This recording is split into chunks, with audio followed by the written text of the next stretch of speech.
which that will then improve reliability, reduces likelihood of failure. It also allows a lot more control over the network with real-time insight. And there's a lot of, well, the next slide, I think we laughed at this as we looked at it. It's user-friendly to us. Maybe if you see it, other people might not think it's so user-friendly. Yeah, but actually all the information that you get within the Meraki Insight, that their network and their device analytical tools, is really, really useful information. And you can control a lot more. If you want to control things, for example, employees watching Netflix. I'm not saying any employees watch Netflix here, but if you wanted to control that, you can really drill down to have a lot of security controls in place. Additionally, all this information helps us find problems a whole lot faster than having to go dig through different. Exactly. Yeah, and it really does help the remote support a lot more. And I think as well, one of the other key issues is the existing internet infrastructure that the city has. I think as the employees know, it is a little bit on the slow side, maybe understating there a little bit. There's an existing T1 and wireless access point. So what we've done is we've been looking at internet service provider offerings to see if we can find something that will be faster and just as economical. There's basically the city would need about a 20 megabyte service versus the existing 3, and that can be achieved at basically the same cost nowadays. So this is just kind of a graph with, showing the types of speeds that you can get down. And one of the key benefits, of course, is just move up to the state-of-the-art fiber connectivity. Again, longer-term technology is always going to be changing, so that's something we would keep an eye on for the city. And also looking at improved speed, increased savings, and of course, just having a dedicated internet connectivity for the city's locations to eliminate downtime and other problems that have happened. And then the backup solution, as I mentioned, disaster recovery is really a critical component. Short version of this slide is that really the current environment is not optimal. You really don't have enough space within your existing environment for backing up properly, and it is creating issues. So what is being proposed is what's called an IO-safe, because it is fire safe and can be, resist pretty much most disasters. And it's a 20 terabyte unit, which is quite sufficient for nowadays for doing backups, using a system called beam backup and replication. Again, we can get into the technical details if anyone's really interested, but it's a very efficient process of backing up the existing systems. And of course, that make sure that data is protected properly. And what we want to do is make sure that we define what is called a recovery point objective. That means how far back do you want to be able to back up, and then recovery time objective, which is how quickly do you want to be up and running again. For public safety, there's a lot of critical applications that will need to be considered on that. So as they're moving into this, there's a little bit of sub-planning, so to speak, that will also be taking place to define these objectives. As mentioned, the ENCODE and OpenGov, I trust most people in the audience are familiar with some of the OpenGov initiatives that are going on here. There's been a lot of problems just getting it, because it's very time-consuming, the data transfer between the two systems, and it's kind of delaying the fully functional launch of it. And of course, anytime you're having human entry, you increase the risk of information being entered incorrectly.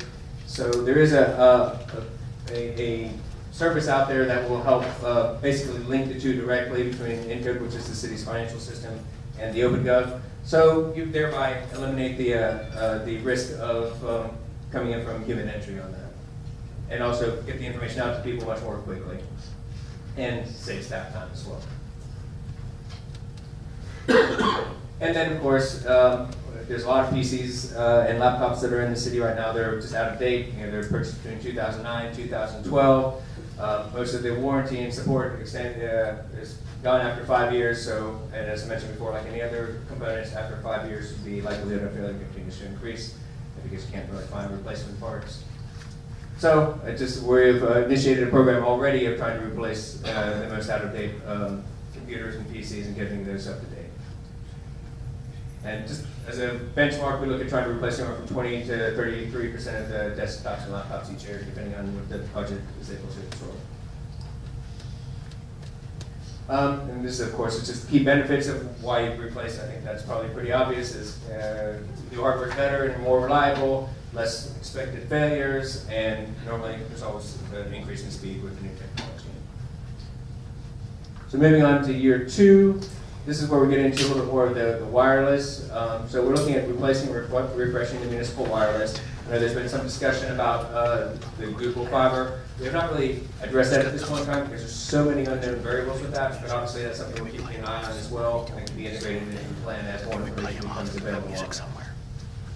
But anyway, looking at the replacing, refreshing the wireless, replacing the phone system, also introducing what's called an intranet, which is basically software that allows the city to work more efficiently, communicate more efficiently internally so that they can then better serve the constituents. And then continue the ongoing program to replace the PCs. So the existing municipal wireless, again, old, 2009. The city has been working with a company called Brightland to provide the service. And but right now there's an issue where the city's been paying more than the annual commission on a monthly basis to another company, pt2of3, our predecessor, to monitor this wireless network. And from evaluating this, we found ways that basically this can be eliminated. But the first objective, of course, is to get the wireless taken care of by getting the infrastructure upgraded using the Cisco Meraki, again, focusing on the integration issues that we talked about earlier. And also trying to find a revenue stream by allowing the city to self-bill for internet service to residents and businesses and visitors. And all this is quite possible right now without even having something like Google in place. Of course, what we want to do is have a better income stream for the city as opposed to losing money on it by paying pt2of3, is to have something that can actually create some revenue and support itself, and have this is something else again where the management can be built into the existing city IT contract for IT services, and of course faster internet speeds is always something that we're trying to aim for, and greater coverage. And as well as I mentioned before, the Meraki devices, there's a lot more manageability and control of the service through the devices. Phone system was installed around 2006. Their servers are running something called Cisco Call Manager software, running on Windows 2000 software. So that's again obviously quite old. The system is slow and it's very cumbersome to make any kind of changes to it. And it's really there's no additional support from the manufacturer at this point in time due to the age. So what's being proposed is what's called a Cisco Business Edition 6000, or BE6K, as we like to call it in our terminology. And this is one of the, I guess, pretty much the state-of-the-art, but still affordable solutions for phone systems. So allowed, one of the key themes we wanted to keep in mind throughout the plan was connectivity. And what this will allow is a lot more access to new methods of connectivity, basically. There's a lot of technology out there, Java or Spark, WebEx, that using something like the BE6K will allow integrated communications across all devices and platforms. Of course, the other aspect of it, since you don't have existing support, you get, again, access to support from a vendor and greater system reliability. And the good thing is, there's not, doesn't need to be a lot of investment necessarily in the handsets right now, because you can start leveraging the existing hardware and upgrade as needed. The internet, as I mentioned, is a kind of like think of internet, but this is more of an internal focus. What this does is there's a system that, for example, that we've proposed to other municipalities. It's called Clarimentis. And it's a very user-friendly, has a very nice interface that allows things for people to manage documents much easier, do business planning, and also disseminate information internally for efficiency. That doesn't exist right now. So what we want to try to do is find ways to help staff to collaborate easier, also to deal with compliance issues. For example, if there's documents that need to be signed off on, this can then be done much more easily electronically.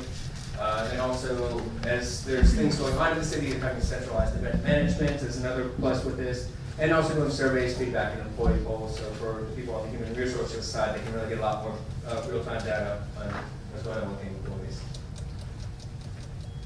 Of course, productivity is one of the benefits of it, and also having a very quick access to the document management to programs and documents, and just really want to overall try to help streamline the business processes. And again, continue with the replacement of PCs and laptops. Moving on to year 3, this is getting into some public safety issues where we want to look at we're proposing a municipal camera system be upgraded and expanded as well, to help enhance public safety. And also try to integrate some access control into the buildings to help with that. And of course, continue with the 20 to 30% a year of PC and laptop replacement. Right now, the city, I think, as council members are aware, has 8 cameras located around Hapeville, and it provides video evidence for the Hapeville Police Department. But what we'd like to try to do is see if there's a way to add additional cameras to provide increased coverage and functionality for the city to obviously enhance your public safety. One of the things, as the technology is improved, you can get higher resolution cameras, which should help on the public safety side. It also has the opportunity, if the city wants to evaluate it as a potential revenue stream by offering security services to local businesses, and also potentially it has the trade-off of allowing fewer officers who need to keep an eye on larger parts of the city because you have the cameras to handle a lot of that for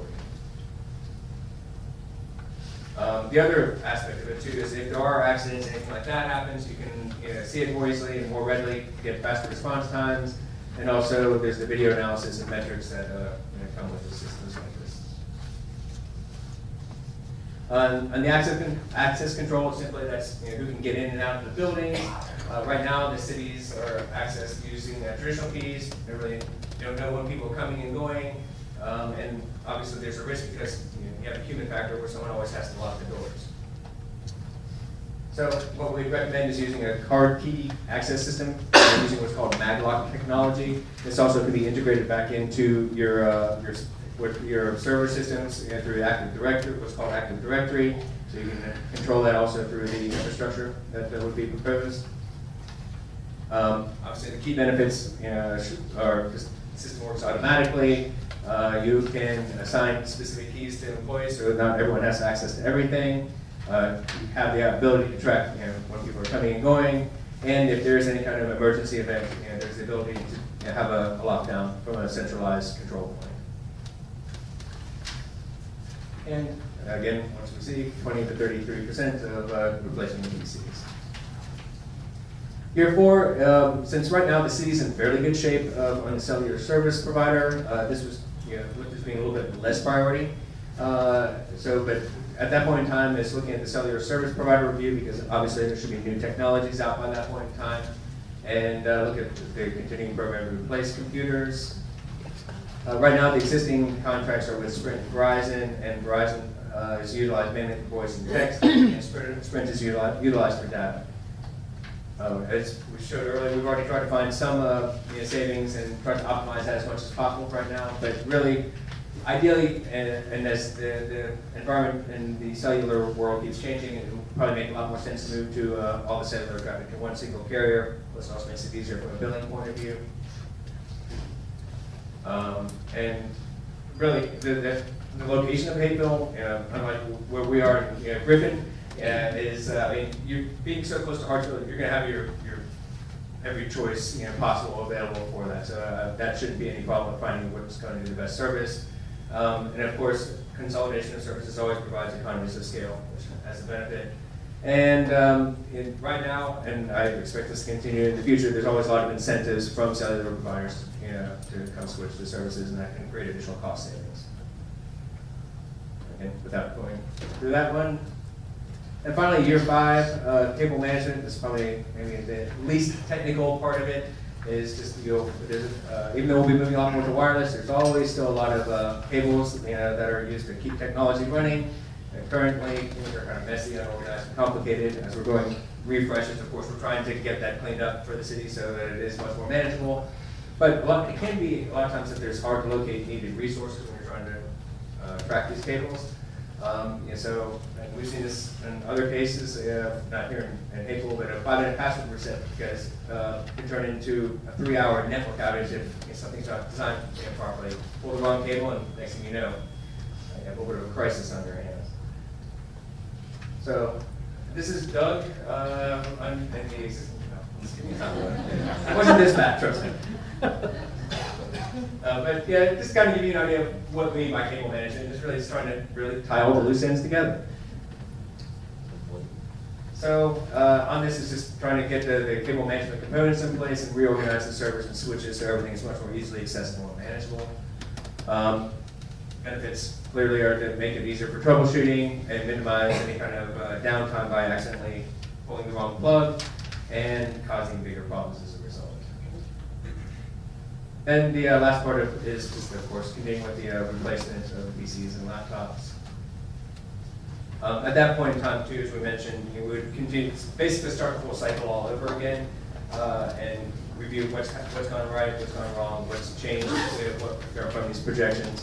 And on any of these, I would just like to emphasize again, as you're going through each of these years, there's going to be new technologies, new opportunities. So this is not something that's set in stone. As I mentioned to William, this is something that we use as a guide for making wise technology decisions. But it's not something that should be a doctrine as like you can only purchase this during this year.